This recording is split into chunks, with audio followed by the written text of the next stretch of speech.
Mirëmëngjes, këtu sy më sy, mirëmëngjes. Kemi disa gjëra besoj për të folur, duke u nisur nga buria e parë e humbjes që ra dje buria në një mbledhje diku në Spanjë, ku ishin mbledhur partitë si motra të Kënetës, që ju ka mbetur Këneta mes tyre dhe s'dina se to që të bëjnë, dhe Këneta kaloi në për tavolina një fletrufe, siç ndodh në konferencat e partive, dhe aty filloi avazin. Blerje vote me lek dhe me kanabis.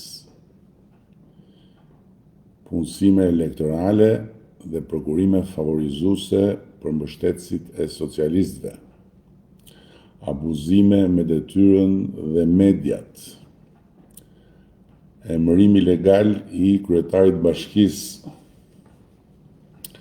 kërcënim dhe hetime kundër kandidatëve të opozitës. Do me thonë, një mal me broçkulla të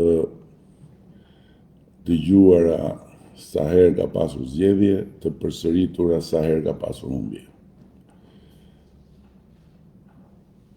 Pereja e këtyre zgjedhjeve është se në ndërkohë kemi një strukturë të tërë që është struktura speciale kundër korrupsionit dhe krimit organizuar, ose siç njihet nga të gjithë SPAK-u, që është në teren dhe është edhe në zyrë dhe është i fokusuar në marrjen e të gjitha denoncimeve që ma hamendja mua janë lumë, sepse kur lexon këtë fletrufe, e kupton që kjo fletrufeja duhet mbështetur me denoncime, dhe denoncimet duhet bërë siç janë në stilin e Kënetës,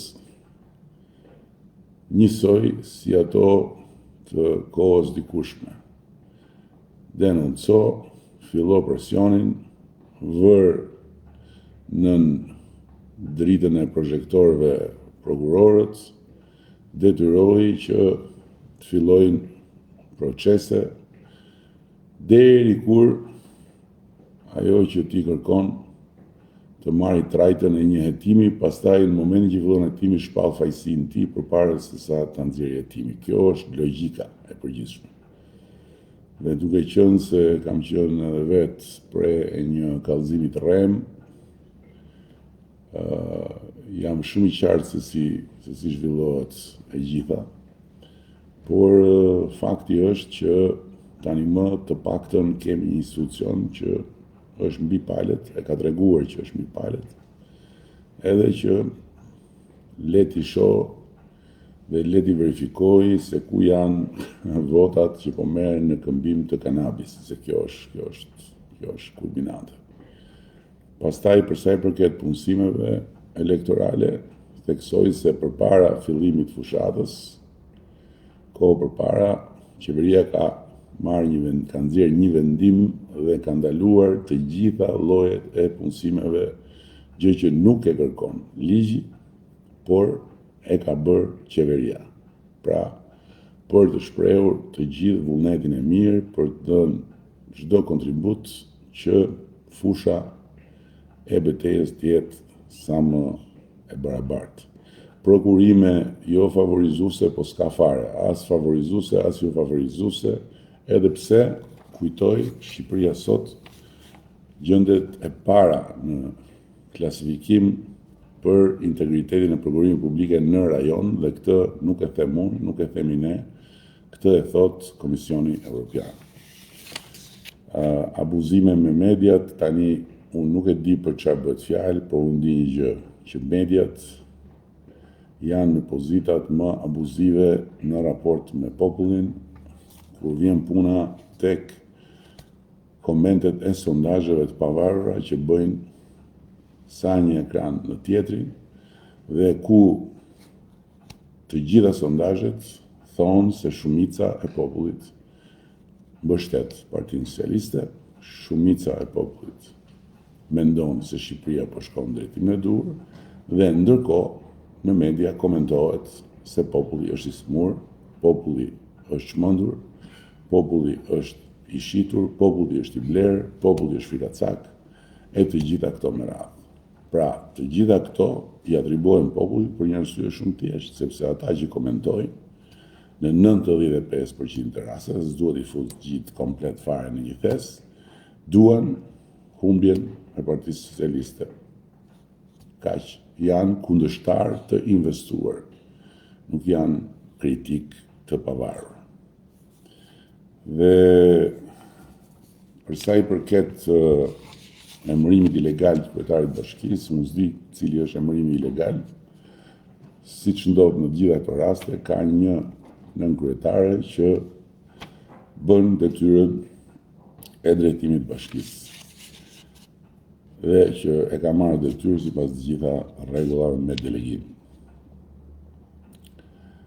Kërcënimeve e time kundër kandidatëve të opozitës, këtu me siguri është fjala për hetimin e Bufit Kënetës, që nuk ka lidhje fare me fushatën zgjedhore. Ndërkohë që stafi, si gjithmonë, ka mbledhur pyetjet më pikante ose komentet më pikante, ku Ermali thotë sikur të jetë kjo fushata çdo vit do ishte bërë Shqipëria Dubai. Tani Shqipëria nuk ka arsye të mendoj të bëhet Dubai, Shqipëria po bëhet Shqipëri. Dhe po bëhet Shqipëri, do me thënë, po bëhet një vend me emrin e vet, me respektin e vet në kombëtar dhe me forcën e vet tërheqëse, se ndryshe nuk do vinin këtu Ermal 12 milion turistë. Dhe ndërkohë, sikur të jetë kjo fushata çdo vit, nuk e di ç'do me thënë, po për mua i vetmi ndryshim nga jo çdo vit, nga çdo ditë këtu e 3 mandate në këtë zyrë është se në fushat ka mitingje. Në të përditshme nuk ka mitingje. Po takime, vizita, inspektime, diskutime janë të përditshme. Mjafton të shkosh dhe të shikosh në të gjithë historikun e kësaj faqe dhe do shohësh që është fushat permanente që nga dita e parë në kuptimin e intensitetit të lëvizjes dhe të komunikimit. Dakord, more të mirë ku është debati konstruktive, ku janë argumentat, ku është programi, që janë këto turmat e eksituara, Urraja, Berihaja. Igriti nuk ke pse për buz, as pse për qesh, ata që me dëshirën e tyre marrin pjesë në takime dhe mëdha publike të partive politike.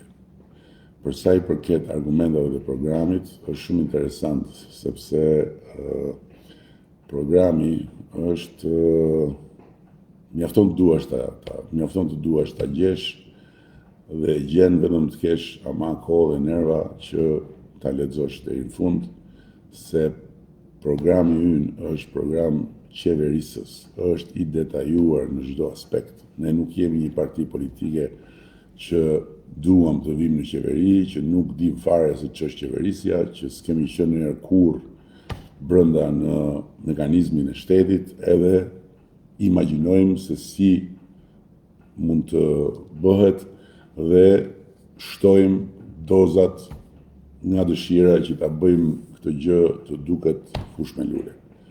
Ne jemi forcë qeverisëse. Ne kemi pa diskutim programin ton dhe kemi programin më të qartë dhe më bindës dhe më të besueshëm, e di pse. Sepse ndryshe nuk do ishim në negociata me Bashkimin Evropian. Se është ky element që e harrojnë të tërë edhe që e marrin si diçka që është kot ose e mirëqë.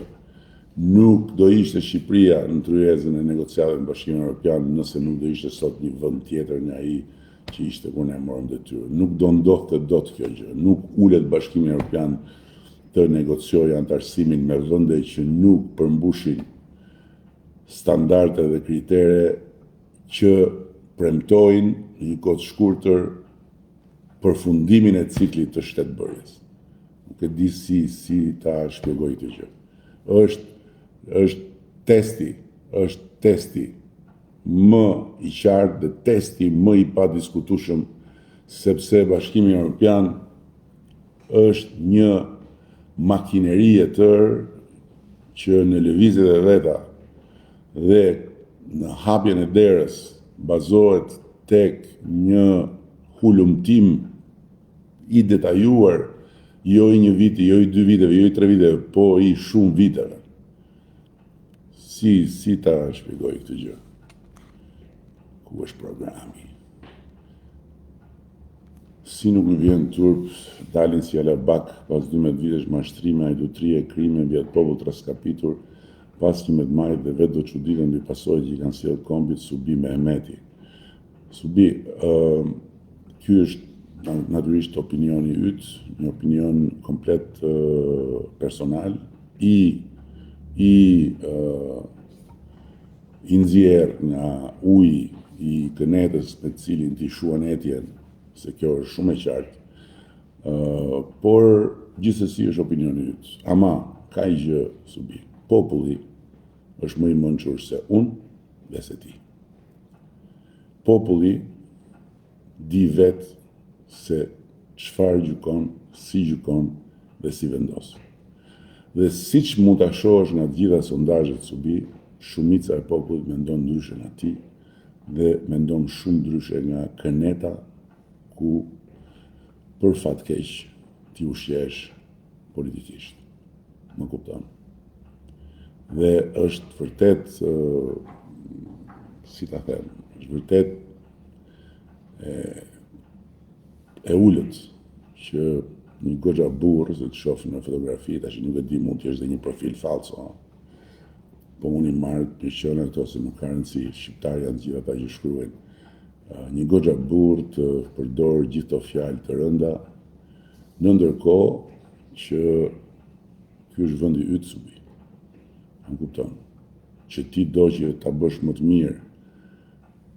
Kjo është fisnike. Që ti do që dikush tjetër ta qeverisë, kjo është absolutisht legjitime. Por ky është vendi yt. Nëse ky do të ishte një vend kështu si thua ti, si do zbarkonte këtu gjithë Europa në datën 16 maj, komplet gjithë Europa. Mendoj, mos u mbur aq shumë mor burr. Ti e din shumë mirë bota çfarë urash madhështore ka Avdi Reçmati. Me siguri duhet ta kesh për një postim të urës së Kuksit, po nuk di ku është mburja, sepse Mahamendja aty është thjesht shkruar ura e madhe e Kuksit. Ku është mburja? Po e di pse duket mburja aty, se është shumë e bukur e ura. Dhe duket sikur kur shef urën, ndjehesh si përpara dikujt që mburret, po s'kam asnjë mburje. Krenar po. Jam krenar që kemi bërë vepra dhe kemi bërë punë aq të mëdha dhe aq të mira, sa që sot Shqipëria e ka prodhimin e përgjithshëm kombëtar, siç e shef, 2 herë e gjysmë më të lartë se sa që kishte. Pra kishte një prodhim të përgjithshëm kombëtar më pak se 10 miliard euro, gjithë vlera e krijuar në këtë vend ishte më pak se 10 miliard euro, dhe sot e ka 25 miliard euro. Dhe projeksioni për Shqipërinë 2030 është 35 miliard euro. Ky është fakt, nuk është opinion. Kjo është Shqipëria sot, krahasimisht me Shqipërinë kur ne morëm detyrën. Dhe këto nuk janë as llafe, as 3D, as fushata, as mitingje. Këto janë të vërteta, shumë kokëforta të transformimit ekonomik të këtij vendi. Dhe shikoni pak këtu që të jemi edhe më të qartë. Ky është zhvillimi dhe këtu jemi tek tabela krahasimore e rritjes së prodhimit të përgjithshëm kombëtar. Shqipëria dhe rajoni. Se ne nuk krahasohemi me Gjermaninë, ishin të tjerë ata që na nxorën të dytët mbas Gjermanisë dhe përpaksa nuk na hodhën në umner, ne jemi këtu, në këtë rajon, jemi nisur nga brima e fundit e kavallit në rajon dhe sot jemi në pragun e shtëpisë së madhe të Bashkimit Evropian. Dhe këtu është rritja e prodhimit të përgjithshëm kombëtar nga viti kur ne morëm detyrën. Në krahun e djathtë timin ose për ju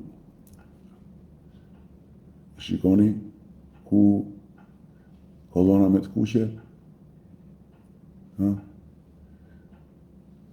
është 109.6% rritja e prodhimit të Shqipërisë, 64.9% rritja e prodhimit mesatare e rajonit, dhe po të shikoni këtu vendet e rajonit dhe kanë gjitha më të ulët se ne.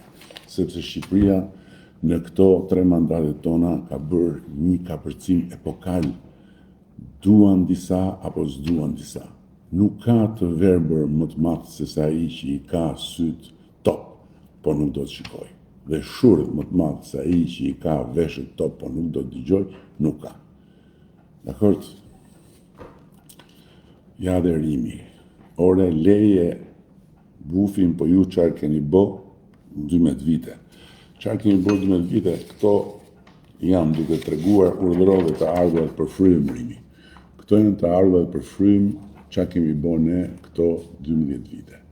Ishin 3.300 euro, janë 10.300 euro dhe në Shqipërinë 2030 do të shkojmë 15.000 euro dhe këto që flasim ne për Shqipërinë 2030 nuk janë si programi i Bufit dhe i Latifit.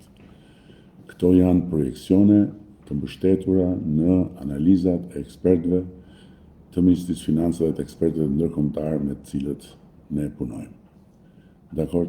Se prej kohësh me ne këtu me mua punon kryekëshilltari ekonomik i kancelares gjermane dhe një profesor shumë i nderuar, drejtues i qendrës për zhvillim ndërkombëtar të Harvardit. Për të përmendur 2 nga të tjerë që ne i konsultojmë her pas here. Kështu që këto janë projekcione financiare, nuk janë pralla me mbret, as pralla me buf, as pralla me latif.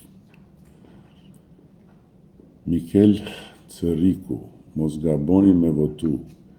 Populli ka nevojë për një kandidat të ri, boll, mo u bë bajat. Të ri, kandidat të ri,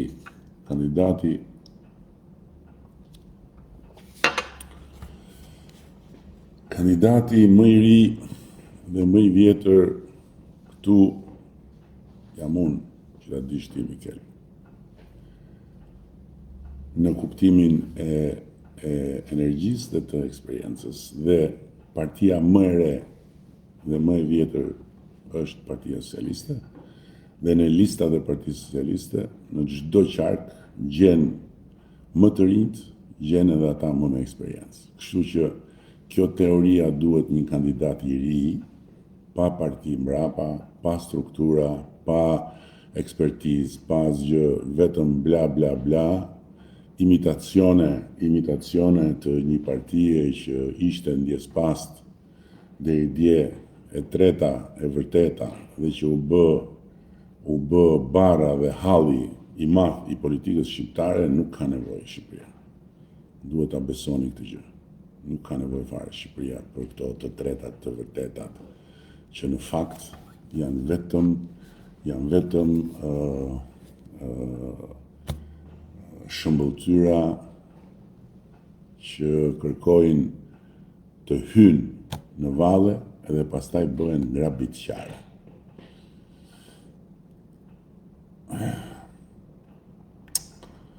O Ram, na fol për pasaportën europiane se për investime ke bërë nami vetëm video në 3D.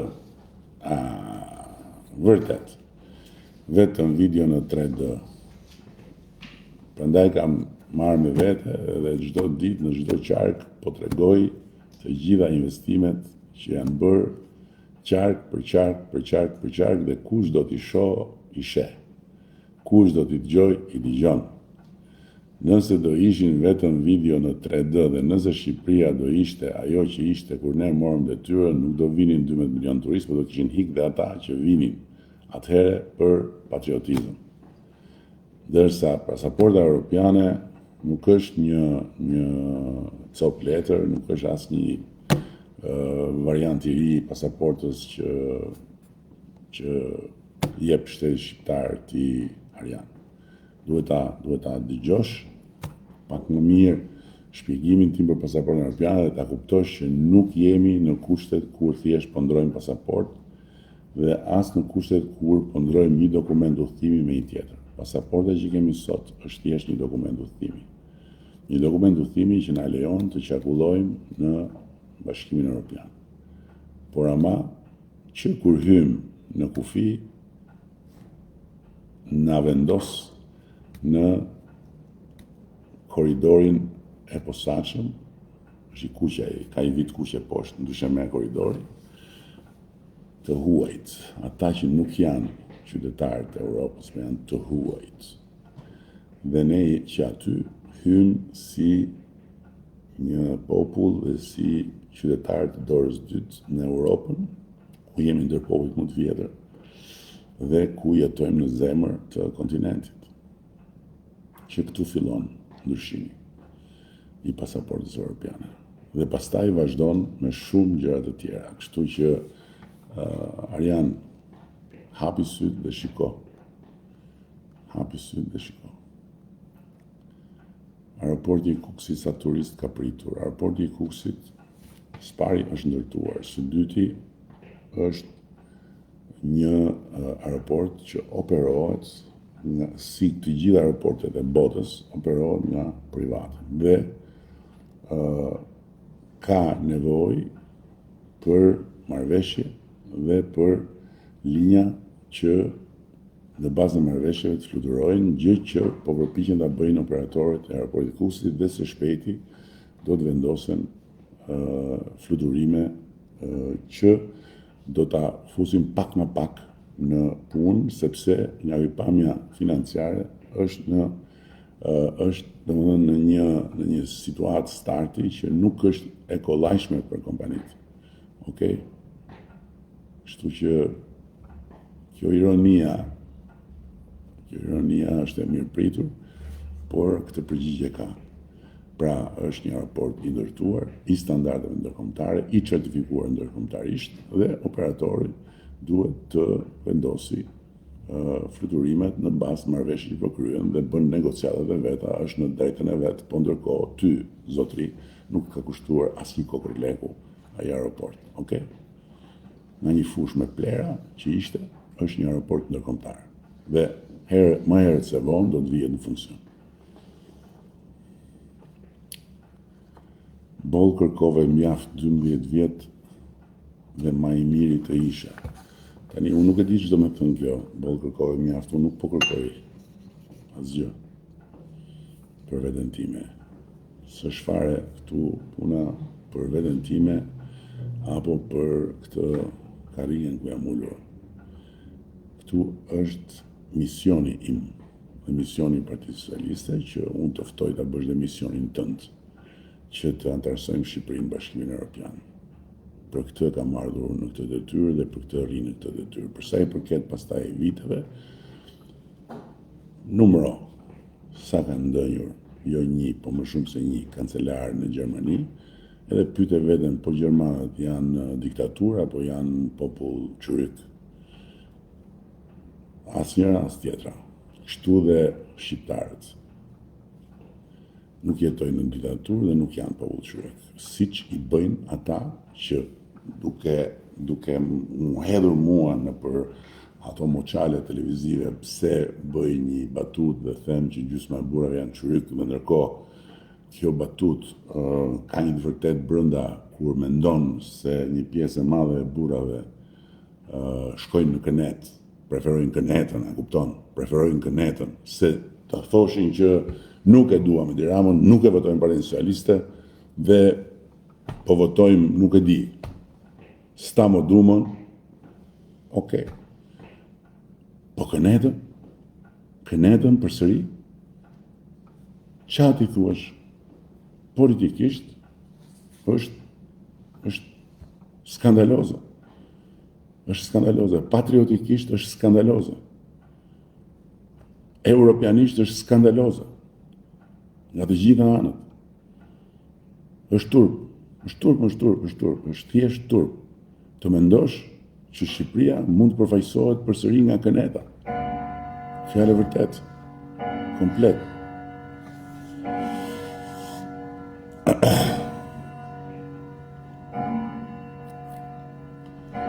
S'kem më çapren ton, të kanë mbaruar mashtrimet dhe vetëm gjë tani janë pasaportet europiane, thjesht ke marrë fund. Adi Doka Boka. Adi Doka Boka, ky është mendimi yt. Unë flas me fakte dhe për të vazhduar me fakte po të tregoj borxhin. Shikoj sa ishte borxhi publik dhe këtu është pjesa zyrtare e borxhit, kur ne morëm detyrën se kishte një borxh të fshehur janë 700 milionë euro të tjera, shikoni këtu, dhe shikoj sa është sot borxhi publik. Apo shiko se në çfarë gjendje ishin bankat kur ne morëm detyrën. 25% kredit këshia, që do të thotë 25% e kredive me dyshim ekstrem se mund të ktheheshin më ndonjëherë, që është pika ku ndizet llampa e kuqe e alarmit për qëndrueshmërinë e bankave. Shikoni sot. Këto janë fakte. Si t'ja bëjmë ne? Si t'ja bëjmë fakteve? Doni të shikoni pabarazin në të ardhura, që nuk e them unë, po e thot Eurostati. Eurostati, ja ku janë dhe vendet e tjera, shikoni vendet e tjera këtu nga Eurostati. Shikoni ku ishte në Shqipëria, dhe këtu kemi 2017, shikoni ku është sot.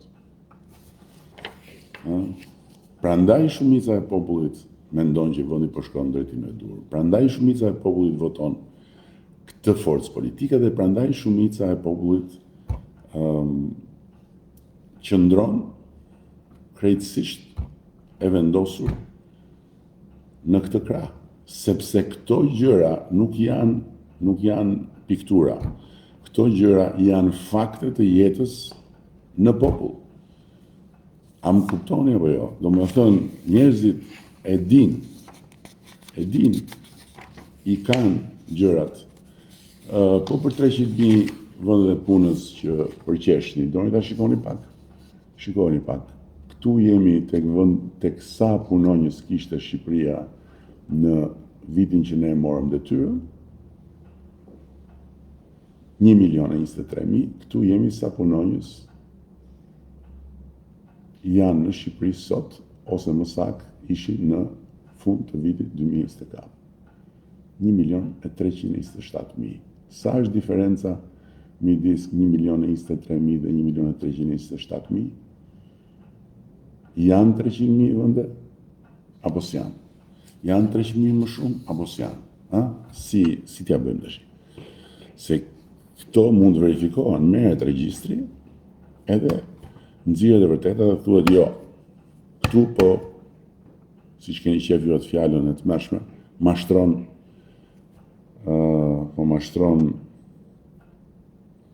i gjati.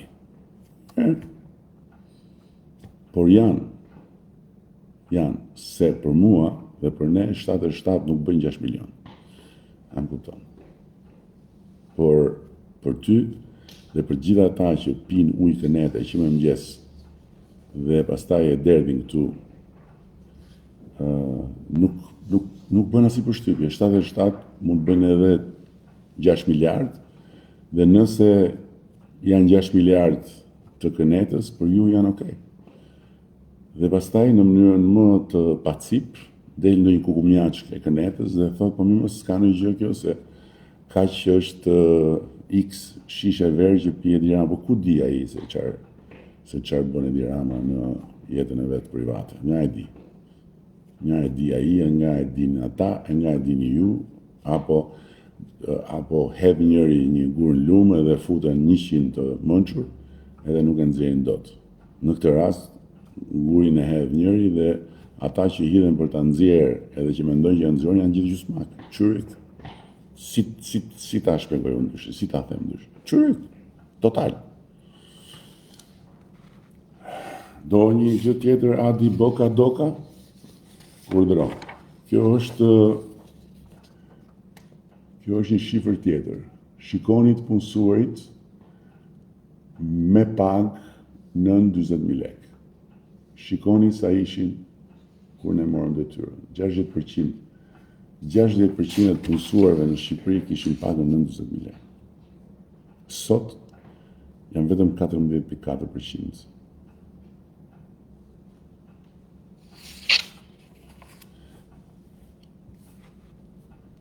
Vazhdojmë pak.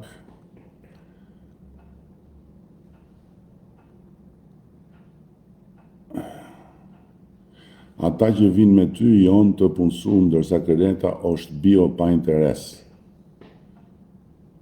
Zoti madh, Zot. A do shpalosësh në një plan për shëndetësinë, bujqësinë, arsinë, pensionet, apo do merresh me teatrin e kukullave, kukumjashka, lakurgjinatës, kunadhja?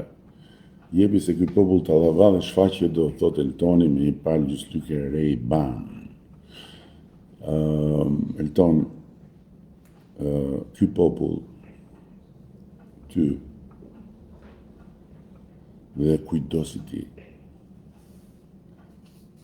por jo vetëm ty dhe kujdosi ti, po edhe mua që më shef këtu, na jep ujë mbi shlugës, nëse ne na gjenjen mendja dhe nuk e marrim seriozisht. Dhe që ta dish ti, unë fitoj, jo se jam ndonjë kush e di se kush, ose kush e di se çfarë, por sepse e marr shumë seriozisht të popull ti, Elton. Dhe problemi fillon eksaktësisht këtu, që ti i përket asaj pjese të dynjallëkut ton që nuk e merr seriozisht të popull. Se më duket ledhja shumë i zgjut. Por nuk ka problem se në fundit ti je një individ, në jetën tënde, me siguri në jetën tënde mund të jesh i suksesshëm. Këtu hyn edhe nuk e di domethënë pse hum kohën për të shkruar të tilla broçkulla, po puna jote. Po problemi është me ata që të përfaqësojnë ty, që nuk pranuan kur njëherë që humbin sepse meritojnë që të humbin. Dhe gjithmonë ja vun fajin të tjerëve, ndërkohë që planet për shëndetësinë, për bujqësinë, për arsimin, për pensionet, i ke të gjitha të shpallura. Të gjitha, mjafton të i kërkosh, se unë nuk mund të vi të gjimoj nga mbrava ty dhe kujdo tjetër, se po të shofësh kur janë ato postimet që flitet për program, flitet për plane, flitet për zhvillime, ndjekësit janë minimal edhe interesi është minimal. Ndërkohë që kur dalin ato videot e bufit që s'di qa flet, patjetër ato janë markëtuese, e duket sikur ato janë qendra, apo ato janë thjesht 1 minutë në ditë për pak relaks edhe për pak satirë, sepse unë nuk hyj tek ata që shajnë me libër shtëpie kundërshtar, por që do bëj dhe unë pjesën time do ta bëj si thua ti. Okej, nuk po ju lodh më për sot. Ju falenderoj shumë. Premtoni se çfarë do bëni dhe ju duhen 4 vite për të justifikuar ato çfarë nuk bëhet. Jo, aslan. Duhen 4 vite për të antarësuar Shqipërinë në Bashkimin Evropian. Kaq. Shumë e thjeshtë. Për të antarësuar Shqipërinë në Bashkimin Evropian. Dhe për të vënë në vend një profeci dhe një amanet.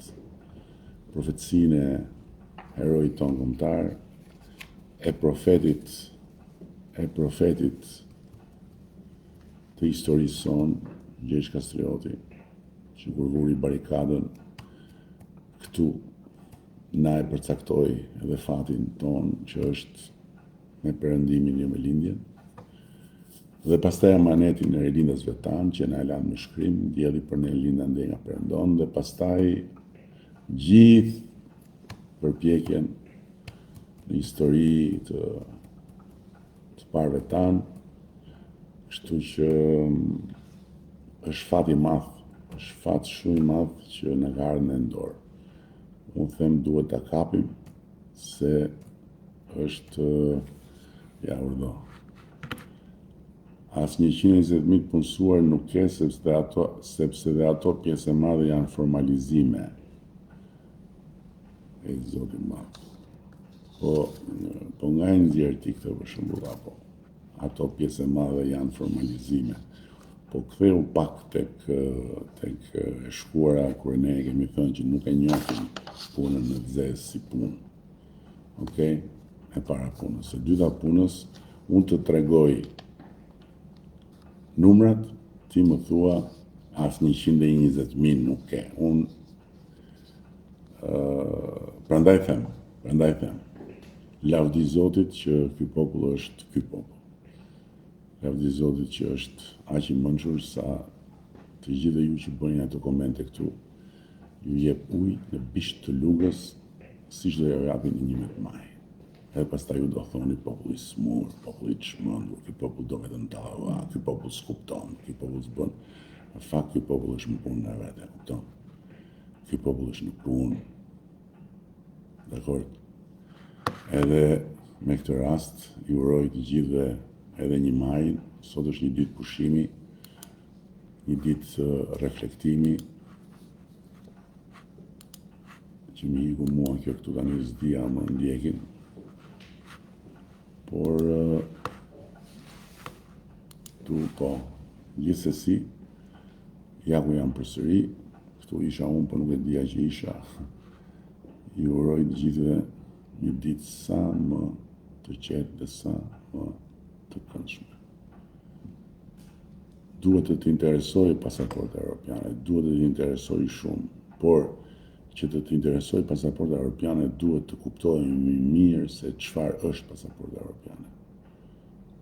Prandaj duhet të të interesojë. Okej?